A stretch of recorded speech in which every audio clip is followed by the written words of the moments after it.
사랑의 하나님, 우리 아버지, 혹시 우리 속에 아직 온전히 이루지 못한 구원이 있다면 오늘 하루만큼 더 구원을 이룰 수 있도록 은혜를 주시고 우리 속에 임하셔서 그 구원을 하나님의 뜻대로 충만히 채우시게 되기를 바랍니다. 오직 말씀으로 우리 속에서 창조의 역사를 이루심으로 이런 기도 응답될 줄을 믿사오니 말씀으로 우리 속에 임하여 주시고 우리를 재창조해 주십시오. 우리가 성령을 간구합니다. 약속하신 모든 자에게 주시겠다는 성령 부어 주시고 그 성령을 통해서 이 말씀이 잘 요리되어서 우리의 영이 이 양식을 잘 먹고 활기를 얻게 하여 주시기를 바랍니다. 이 한 시간 온전히 아버지께만 의탁을 드립니다. 단 한순간도 주의 영 아닌 것은 틈타지 못하도록 막으시고 성령으로 충만히 계셔 주시길 바랍니다.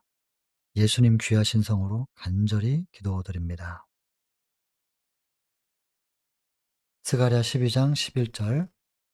그날에 예루살렘에 큰 애통이 있으리니 무기또 골짜기 하다드림몬에 있던 애통과 같을 것이라. 오늘은 스가랴 12장 11절이죠. 10절에 애통이 있을 것이다. 독자를 장자를 잃은 것과 같은 애통. 그 애통이 우리 속에 터져 나올 거라는 거죠. 통해. 근데 그 애통을 좀 더 실제적인 예를 들어서 그날의 애통이 무기또 골짜기에 하다드림몬에 있던 애통과 같을 것이라. 그러면 여러분 이 10장에서 독자를 잃은 것과 같은 장자를 잃은 것과 같은 애통, 잃었다라고 하는 표현은 11절 때문에 그렇게 얘기한 건데 문자 그대로 하면은 독자를 위하여 하는 애통, 장자를 위하여 하는 애통. 그 애통하고 11절에 무기또 골짜기 하다드림몬에 있던 애통과 무슨 차이가 있는 건가? 애통 자체는 사실은 차이가 없어요. 무기또 골짜기 하다드림몬에서 무슨 일이 있었냐면 북상하는 애굽을 이스라엘이 저지하다가 그 요시야 왕이 전사하거든요. 그 요시야 왕은 남방 유다의 왕 중에서 몇 안 되는 선한 왕 중에 한 사람이었습니다. 율법을 회복시킨 사람.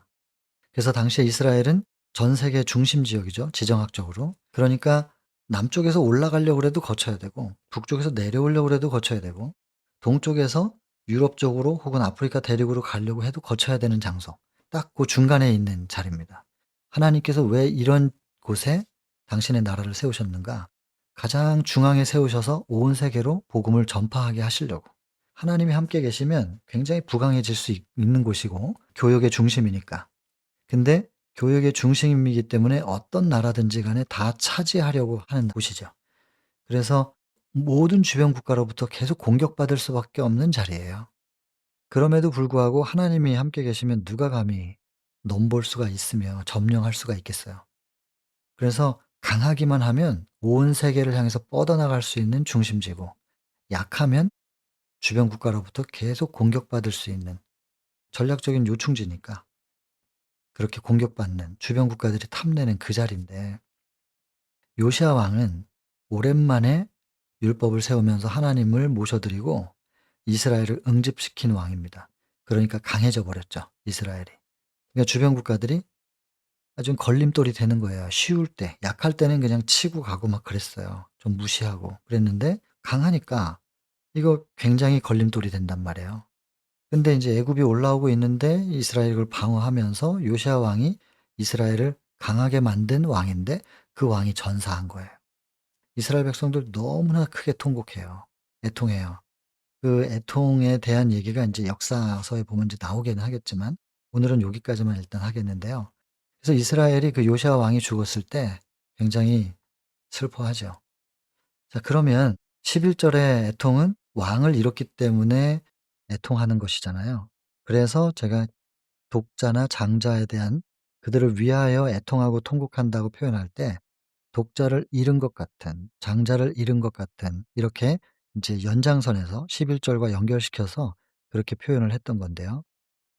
10절에 등장하는 애통, 슬퍼하는 맥락에서는 11절하고 같아요. 11절의 애통과.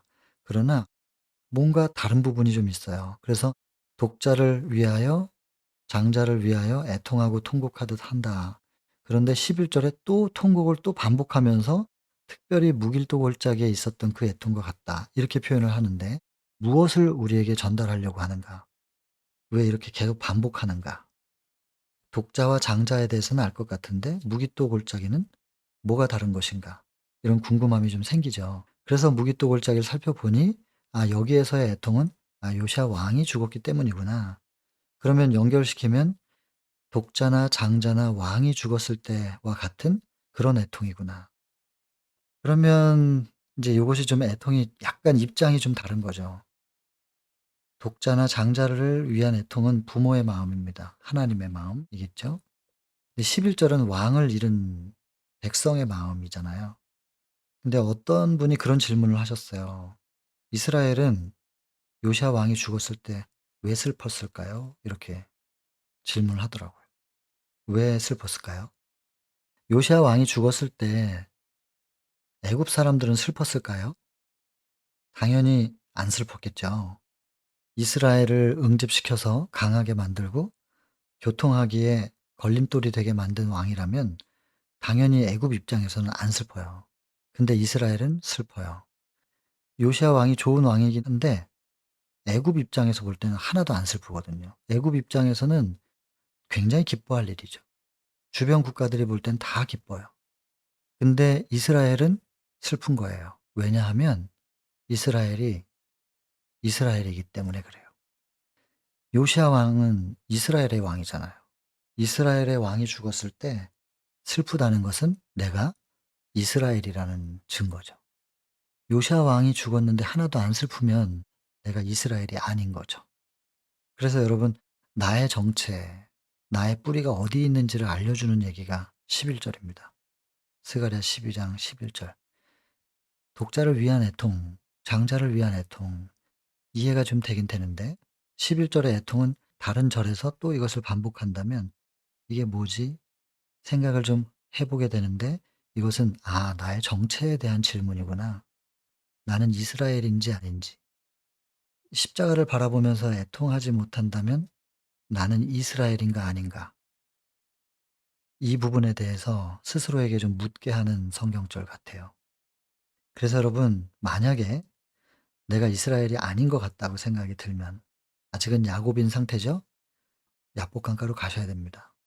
야복 강가에 가서 처절하게 씨름하셔야 됩니다. 다른 사람과 씨름을 할 게 아니고 기도의 씨름을 그리고 거기서 승부를 봐야 됩니다. 모든 걸 다 던져서 처절하게 씨름을 해야 됩니다. 야곱의 씨름 장면을 보면 부조선지자 18 장이죠. "초인간적인 힘이었다." 이렇게 말해요. 초인간적인 힘. 밤새도록 그렇게 싸울 수가 없는 거거든요. 초인적인 힘으로 씨름을 합니다. 모든 걸 다 걸었죠. 자기만 걸려 있는 게 아니잖아요. 지금 자기만 죽고 사는 문제가 아니라 가족들, 특별히 막내 그때는 베냐민 안 태어났어요. 요셉 죽는단 말이에요. 자기가 죽으면 여기서 쓰러지면 요셉이 죽을 수도 있어요. 가족들에 대한 사랑 모든 것을 다 걸고 초인간적인 힘이 그 사랑에 의해서 나옵니다. 그리고 끝내는 이스라엘이라는 승리자의 이름을 얻지요. 여러분 이스라엘인지 아닌지를 점검할 수 있는 성경절입니다. 이스라엘이 혹시 아닌 것 같다고 생각이 들면 당장 야복강가로 가 가지고 씨름을 시작해야 됩니다. 그리고 야곱이라는 이름을 떨치고 드디어 이스라엘이라는 이름을 얻을 때까지 처절하게 거기서 씨름을 하고 승리해야 됩니다. 재림이 가까운데 이스라엘이 돼야 되겠지 않겠어요? 요한복음 1장 47 절에 나다나엘이 오니까 예수님께서 저 사람을 보라고 저 사람이 참 이스라엘이라고 그 속에 간사한 게 없다. 주변에 다 이스라엘 사람들이에요. 예수님이 지금 이스라엘 땅에 머물고 계시기 때문에 국적이 다 이스라엘인데 나다나엘한테만 저 사람이 진짜 이스라엘이다. 이렇게 말씀하신다고요. 그 속에 간사한 게 없다. 간사한 게 야곱이거든요. 야곱에서 이스라엘로 넘어간 사람이라는 뜻이에요. 그랬더니 나다나엘이 "저를 아세요?" 그러니까 "처음 봤는데 네가 무화과 나무 아래에서 기도할 때부터 내가 알아." 그랬더니 깜짝 놀라잖아요. 메시아시군요. 그거 가지고 뭘 그렇게 놀라니. 나중에 내 위에 하늘의 사자들이 오르락내리락하는 걸 볼 거야. 그 얘기가 창세기 28장 얘기잖아요. 12 절에 야곱의 사다리. 야곱이 돌베개 베고 자는데 사다리가 꿈에서 나타나고 천사들이 오르락내리락 해요.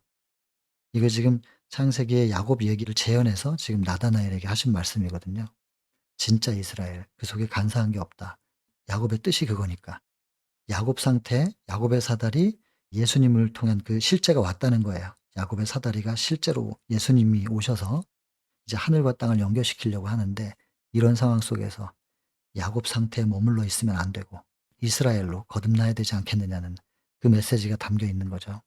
여러분, 오늘날 우리가 지금 스가랴 12장 11절을 통해서 내 정체가 지금 무엇인지 비춰주는 말씀의 거울입니다. 나는 야곱이냐 이스라엘이냐, 혹은 애굽이냐 이스라엘이냐, 이것을 지금 비춰주는 거울이고, 혹 이스라엘이 아니라면 우리는 약복강가로 가서 씨름해서 이스라엘이라는 승리의 이름을 얻을 때까지 거기서 처절하게 매달려야 되는 때가 지금인데, 지금 이때가 이스라엘로 거듭나야 되는 그 때라고 하는 것에 대한 긴박함을 느끼는 심령이 얼마나 될까? 지금 여기 참여하시는 분들은 이것을 느끼고 있으신 건지 여쭙고 싶은 거죠. 이거는 대답은 안 하셔도 되는 거예요. 누굴 들으라고 하는 대답이 아니라 스스로에게 질문하고 스스로가 대답해야 될 부분입니다. 그리고 혹 떨리는 심령이 생긴다면 '아 이거 이스라엘이 아닌데?' 그러면 여러분들이 씨름하면서 주변에도 알려야 돼요. 지금 때가 가까운데 우리 지금 야곱 상태로 계속 이렇게 교회만 다닌다고 되는 게 아니야. 나중에 이사야 58장을 외우시게 될 텐데 금식이 될 수 있겠느냐, 이렇게 말씀하신다니까요. 헛된 일이에요 지금. 여러분, 그래서 내가 이스라엘인지 아닌지 나의 정체에 대해서 살피는 일과 우리 주변에 사랑하는 분들에게 빨리빨리 이거 알려 가지고 나는 지금 이스라엘이냐고, 그리고 다 같이 약복강가로 가서 씨름을 시작해야 된다고, 이걸 좀 많이 알려야 될 시점에 우리가 살고 있습니다. 오늘은 여기까지 하겠습니다. 스가랴 12장 11절 암송하실 때마다 나의 정체에 대해서 말씀의 그 거울 앞에 꼭 비춰보시게 되기를 바라겠습니다.